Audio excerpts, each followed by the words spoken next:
சங்கீதா விஜய் 2வது முறையாக இடைமனு தாக்கல் பண்ணதற்கு மிகப்பெரிய ஒரு காரணமே, அவங்களோட குழந்தைகள் தான் அப்படிங்கிற தகவல் தான் சமீபத்தில கிடைச்சிருக்கு. என்ன நடந்திருக்கு அப்படிங்கிறது தான் இந்த ஒரு வீடியோல நம்ம பார்க்க போறோம். தமிழ்நாடு முழுக்கவே மிகப்பெரும் அதிர்வலையை ஏற்படுத்தியிருக்கக்கூடிய ஒரு செய்தி அப்படின்னா, அது தளபதி விஜய் மற்றும் அவருடைய மனைவி சங்கீதாவோட டிவோர்ஸ் தான். ஏற்கனவே அவரு இன்னொரு நடிகை கூட அஃபேர்ல இருக்காரு. அந்த ஒரு காரணத்தினால தான் நான் அவருக்கு டிவோர்ஸ் குடுக்குறேன் அப்படிங்கிற மாரி அவங்க சொல்லியிருந்தாங்க. அண்ட் இதோட ஹியரிங் வரப்போற ஏப்ரல் 20ஆம் தேதி நடக்கப் போகுது. இந்த ஒரு நிலையில சங்கீதா விஜய் அவர்கள் மறுபடியும் செங்கல்பட்டுல இருக்கக்கூடிய குடும்ப நல நீதிமன்றத்துல இடைமனு தாக்கல் ஒண்ணு பண்ணியிருக்காங்க. அந்த ஒரு மனுவுல அவங்க என்ன குறிப்பிட்டிருக்காங்க அப்படின்னா, ஜோசப் விஜய் அவர்கள் என்ன நீலாங்கரை வீட்டுக்குள்ள அனுமதிக்க மாட்டேன்றாரு.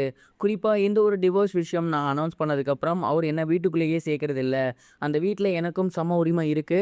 இந்த ஒரு டிவோர்ஸ் கேஸ் முடியிற வரைக்கும் அந்த வீட்ல நான் இருக்க எனக்கு அனுமதி வேணும் அப்படிங்கிற மாரி கேஸ் போட்டிருக்காங்க. அண்ட் இந்த ஒரு கேஸ் அப்படிங்கிறது முழுக்க முழுக்க அவங்களோட குழந்தைகள் சொல்லி தான் அவங்க போட்டாங்களாமா. அண்ட் அதற்கு மிக முக்கிய காரணம் என்ன அப்படின்னா, இதற்கு முன்னாடி விஜய் அவர்கள் இந்த மாதிரி பிஹேவ் பண்ணதே கிடையாது.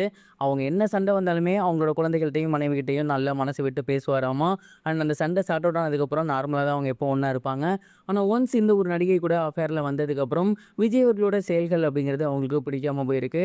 அதுலேயும் குறிப்பாக அவங்களோட ஃபேமிலி மெம்பர்ஸ், அதாவது அவங்களோட பையன், பொண்ணு, அம்மா இவங்க எல்லாமே லண்டன் போனதுக்கப்புறம் முழுக்க முழுக்க இந்த வீட்ல அவர் மட்டும் தான் இருந்து வந்துட்டு இருக்காரு. இடையில இவங்க வந்ததுக்கு அப்போ கூட அவங்க தங்க விடல. ஸோ அப்போ தான் அவங்களோட குழந்தைகளுக்கு மிகப்பெரிய ஒரு கோவம் வந்திருக்கு.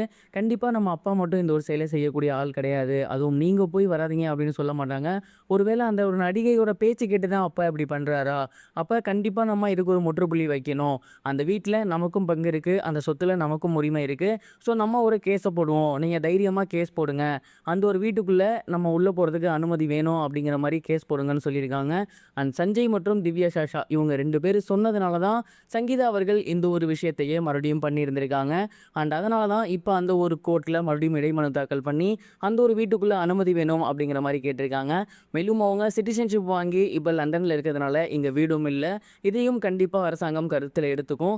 ஸோ இந்த மாதிரியான விஷயங்கள் இருக்கிறதுனால கண்டிப்பா மறுபடியும் அந்த ஒரு வீட்டுக்குள்ள சங்கீதா விஜய்க்கும் அவங்களோட குழந்தைகளுக்கும் அனுமதி கிடைக்கும் அப்படிங்கிறத எதிர்பார்க்கலாம். இவ்வளவு காரணத்துக்குமான அந்த ஒரு நடிகை யாராக இருக்கும் அப்படிங்கிற ஒரு கேள்வி நம்ம எல்லாருக்குமே இருக்கு. அது மட்டும் இல்லாம சங்கீதா விஜய் அவர்கள் டிவோர்ஸ் அனௌன்ஸ் பண்ணும்போதே அதில குறிப்பிட்டிருந்த பாயிண்ட்ஸ்ல அந்த ஒரு பர்ட்டிகுலர் நடிகை அவர் கூட இருக்கக்கூடிய புகைப்படங்கள சமூக வலைதளத்தில பதிவிட்டு வந்துட்டு இருக்காங்க அப்படிங்கிற மாரியும் சொன்னாங்க.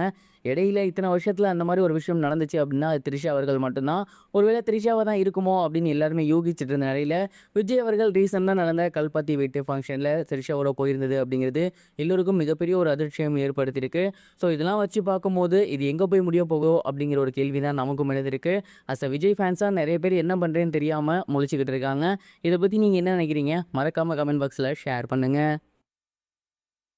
இதுவரைக்கும் கனெக்டிங் டிவிக்கு சப்ஸ்கிரைப் பண்ணனா மறக்காம சப்ஸ்கிரைப் பண்ணிக்கங்க. உடனடி அப்டேட்ஸ் பெறுவதற்கு நோட்டிஃபிகேஷன் பெல்லையும் கிளிக் பண்ணிக்கங்க.